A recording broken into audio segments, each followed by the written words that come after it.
Hey guys, Mist here again for another video today, and we are back with another Can They Win the Stanley Cup? And in this one we will see if the best players from the teams with an orange primary color on their jersey can win the Stanley Cup. Now, it's a pretty confusing title. I don't know how I'm going to title this video. Obviously, you guys will see that in the future at the time of recording this, but or at the time of you guys watching it, I should say. So we're going to be replacing Edmonton. I just decided to call them Edmonton Orange because Edmonton, one of their primary colors is orange. So we have a 95 overall team, which is pretty damn good. That's for sure. We're going to start the season basically immediately. So we're going to play in the Pacific, going to be replacing Edmonton, and I'm going to show you guys this team because it is pretty damn good. I'm not going to lie. I haven't checked out what the lines would look like, but we will see. It'll be interesting, though, because, like I said, this is a really solid team. So I decided to do, or the way I decided to do this is any team with a primary color of orange on their jerseys. So Anaheim, I did count because they do have orange, and it's I mean, it's not a humongous part of their jersey, but it is a predominant part of their jersey. And then I obviously did Edmonton. I also did the New York Islanders, and I think that was it. I have an image on Safari of all the jerseys, I believe. Oh, yeah, and Philadelphia, sorry, because obviously Philadelphia has mainly orange on their jersey. But, I mean, there's no other ones that I could have really done. I mean, maybe you could have argued, like Chicago, because they have some orange like in their logo, but I wasn't really basing it off of that. I was really basing it off their jerseys. So yeah, like I said, we'll see if this team can make the playoffs and or win the Stanley Cup. Hopefully that would happen. There's a little bit of orange on San Jose's jersey as well, but like very, very minimal. I really don't think it's worth it. Like, it's literally just a line. Like, there's a few lines on the Anaheim jersey, but there is some orange in there, so yeah, that's why I did that. So we actually have a rating of 100 offense, 94 defense, and 90 goaltending. I do know our offense is absolutely unreal. So yeah, okay, that's exactly what I mean. I want to have an interesting top line, though. I'm going to make some line changes here. I want to have a top line of Draisaitl, McDavid, and Tavares just to see how that is. So actually, Tavares has the best face-off, so we'll have him at the center spot. Then we have a line of Voracek, Giroux, and Simmons, because why not? Then we'll keep the Anaheim Ducks players together as well, of course.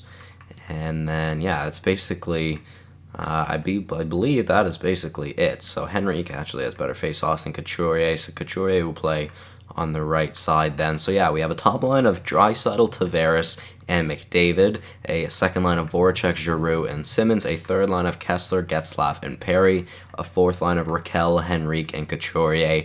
Obviously a really solid offense. Defense not as good, but it's still definitely pretty good. We have Hampus Lindholm and Shane Gostisbehere with Nick Leddy and Oscar Klefbom, and then on the fourth pair we have Cam Fowler with Josh Manson. So 3 defensemen coming from Anaheim, 1 defenseman coming from the Isles, 1 defenseman coming from Edmonton, and 1 defenseman coming from coming from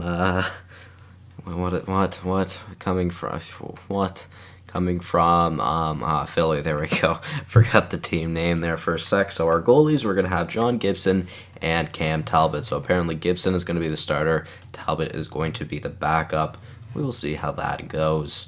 Yeah, and Gibson could grow throughout the season too, so obviously anything can happen there. So a full calendar year, let's go. We will see how it goes. All 82 games. Hopefully we'll do pretty good. We're going to get to the end of April, and we will see how good this Edmonton team will be. Now, I'm going to grab my notepad as I do every episode at around this time, and I'm going to write down what we are doing. So we're going to be using the I don't know what I'm going to title this video. Like I said, I think I'm just going to call the actual Team Orange. We're just going to call it Team Orange. I did originally name them Edmonton Team Orange, but I'm like, that doesn't really sound right, so I just decided to go with Edmonton Orange. Now, if you guys are interested in things like this, I'm going to definitely do more like this. Like, obviously, there's like red, And then there's black, there's yellow, there's blue, there's green. Green would be an interesting one because really it would be Vancouver because they do have green on their jersey, and it's a pretty big part of their jersey. I mean, it's not the main color that they're focused on, but there is some green on that. Then they've got Minnesota and Dallas. So definitely not the greatest team that would be, but that would be a very interesting one. I mean, maybe you could argue San Jose, but I decided to not go with San Jose. Or I wouldn't, or I would decide to not go with San Jose if we were to do green. I'd probably put San Jose in blue. But yeah, like what I mean, like technically there's only really one gray team as well, and it's Vegas. Vegas would probably have to be put in black or yellow because they do have black and yellow on their arms, but their main like primary color is gray, and there's not really anything else like that. So yeah, it would be interesting. Also, I think I'd maybe even do a separate one for like navy blue because there's Buffalo, which is navy, Winnipeg, which is navy, and then Columbus, which is navy, because the color blue from Columbus to St. Louis are two completely different colors, that's for sure. But yeah, that'd be very interesting to see. Let me know if you guys do want to see that, of course. Or really, I could even do, like, if I sort it just a certain way, I could do green, black, red, blue, yellow, and then we just like keep it like that or something. Then I could do other colors because like Arizona is not necessarily red, it's kind of more of like a burgundy or like a red wine kind of color, and then same thing for Colorado, it's like a really dark burgundy, and then there's Vegas, which is gray. Like yeah, just stuff like that. I don't know, we'll see, we'll figure it out eventually. And another interesting one would be white, because there's not a lot of teams with white on their jerseys, but Pittsburgh does, Ottawa does, Florida does, Tampa really does. Not a lot on Toronto, but Toronto does too. Basically every team has white on their jerseys, to be fair, so that's basically just running with the best teams in the league, or with the best players in the league, so I probably wouldn't do white, but then again, who knows. So, let's see. We are at the regular season. I did not take a look at our record at all. I was just blabbering the entire time. So we are going to face Chicago in the first round of the playoffs. We had a final record of 53, 18, and 11, which is not bad at all. We were first in the West, and I would assume that would bring us to a President's Trophy, but we will see. Yeah, let's go. There has been, I think there might have been some growth in some places as well. We'll check out stats after the season ends. So 117 points, I'm assuming that's the most. It is not most. Pittsburgh had more than us with a 55-win season, so we actually came second in the league. Very interesting. That's only happened with the undrafted team. So we've had two first placements, two second placings, and then a few others way lower in the league from there. Very interesting. All right, so yeah, we finished second in the league. Not too bad. Now, I do want to check the team really quickly just to see growth-wise, to see if anybody has grown, because I'm sure there are people that have. Forward core, nobody grew. Interesting. Defensively, Lindholm did grow, and Clefbaum did as well, and I think that's it. I think Lindholm and Clefbaum both went up by 1. Goaltending, apparently with Talbot as the starter, it's a lower rating, which doesn't make any sense to me, but they're both 85, so nice. Yeah, so it's now 91 goaltending with Gibson as the starter, but it was 89 goaltending with Talbot as the starter. That's weird. That doesn't make any sense to me, but okay. So yesterday we failed to get past the first round. We failed to even get a win in the playoffs against Montreal, which was with the 6'5" and above team. Now let's see if we can at least get a win in this series against Chicago, which we do. We win game number 1. Game number 2, we lose 4-3, so even series tied at 1. Then we lose game 3 as well. Chicago takes a 2-1 lead. We then tie the series to force a basically 3-game series. Now we lose game number 5. We're on the brink of elimination right now, and we lose in overtime. So another first round exit in this series, which is very unfortunate because we just haven't been able to do well in this series. Only one team has won the Stanley Cup, and it was the very first team we did. It was my hot team, and my hot team's a lot better now. So I'd like to see if maybe I could do that again, and we see if that is a or we could see how good that team would be. That would be very interesting, that's for sure. So we're just gonna sim a few months down the road, and then we'll check out stats and everything like that really quickly before ending the episode, as I normally do. It's a pretty short one, that's for sure, though. It'll probably only be like 14, 15 minutes, which kind of sucks. Again, another failed attempt at winning the Stanley Cup. Kind of ridiculous. You would think that we would be able to get it with one of these teams, as the St. Louis Blues win the Stanley Cup. Very interesting. So let's go and check out the stats now. And we'll start off with the league, because I didn't technically look at the entire placing. So we were first in the West, which is always nice. St. Louis was second, though. Pittsburgh was first in the East and was also first in the league. Very interesting. Columbus finished like last in the Eastern Conference. But, well, one of the worst teams in the Eastern Conference, which I feel would not happen. Very interesting, that's for sure. So checking out our team, Connor McDavid had 83 points, and he was the only point-per-game player. Wow, Draisaitl only had 47 points. He did not do good on that top line. I would have liked to have seen him do a lot better. Very interesting. Sure, though, okay. Most goals on our team was Tavares with 40. We had 5 20-plus goal scorers. Interesting. Most assist goes to McDavid as well. Highest plus-minus, Fowler with a 37, and then Voracek with 36. So let's go check our goaltending to see how Gibson and Talbot did.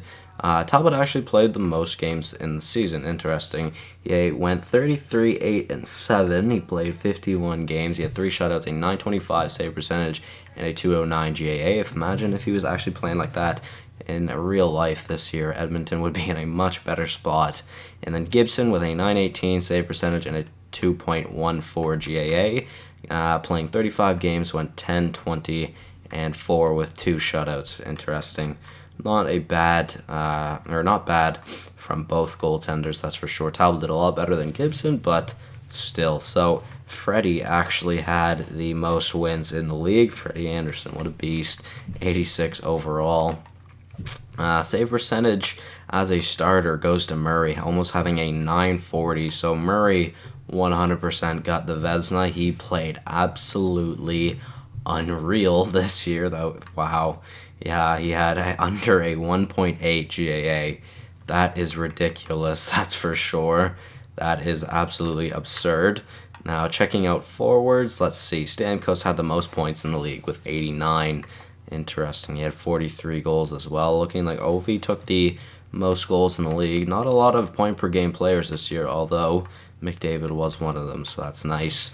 Checking out goals, most goals does go to Ovi, then Stamkos and Malkin were tied in second for 43, then Tavares with 40, technically third or fourth, I guess. Most assists goes to Huberdeau and Crosby with 57. Highest plus-minus went to Andre Palat with a plus 37, having 70 points this season. That was the forward core. Most points as a defenseman goes to Erik Karlsson. Most goals as a defenseman also goes to Erik Karlsson. He had 31 goals this year. Wow, okay. Brent Burns with 25. Ekman Larsson was one shy of 20 goals that season as well. Interesting. Most assists tied in first was Doughty, Klingberg, and Letang with 54. So, yeah, very interesting. Karlsson, Burns, or Letang could be getting the Norris. I mean, Karlsson obviously had the most points and had the most goals, but he was a -3. Then you look at Burns, who had one less point, where he also had 25 goals, and he also had 40-plus assists, but he was only a +8. Then you look at Letang, who didn't really score that much, had a lot more assists, but he was a +34, so very interesting. Goaltending, yeah, we would check the goalies. That is fine with me, and then I wanted to check the defenseman plus-minus, just to see who had the highest plus-minus. It was Fowler on our team, actually. Very interesting. Plus 37. Good for Fowler. And then, yeah, that's about it for the player stats. Now let's go check out the awards. Stanley Cup goes to St. Louis. President's Trophy goes to Pittsburgh, and it was St. Louis versus New York in the Stanley Cup final. Interesting. Art Ross goes to Stamkos. Hart goes to Stamkos. Norris went to Letang, as I believed it should. That's for sure. Lady Bing, Connor McDavid. Nice. Good job, McDavid. It was actually our McDavid, too, so that's always good. Calder went to Brock Besser. Interesting. Conn Smythe went to Jake Allen. Vesna went to Murray, and Jennings also went to Murray. Bill Masterton to Bogosian. Selke goes to Stahl. Stamkos with the Ted Lindsay. And Maurice Richard back to Ovechkin. Very interesting. And checking out the playoff tree, we'll see. So St. Louis won in 5 against Vancouver in the first round, then 1 in 6 against Nashville in the second round. And wow, Chicago actually made it to the Western Conference Finals after eliminating us. It took them 5 series to get over San Jose, and then 5 games they lost to St. Louis. So then St. Louis got over the Rangers in pretty easy fashion in 5 games. Rangers swept in the first round. Then it went to Game 7 in the second round, and went to Game 6 against Tampa in the Eastern Conference Finals. Very interesting. So yeah, that was everything I wanted to show you guys, I guess. Now, that will be it from me, guys. Yet another failed attempt to win a Stanley Cup with these teams. So thank you guys so much for watching. Hopefully you all did enjoy, and I'll see you in the next one. Goodbye.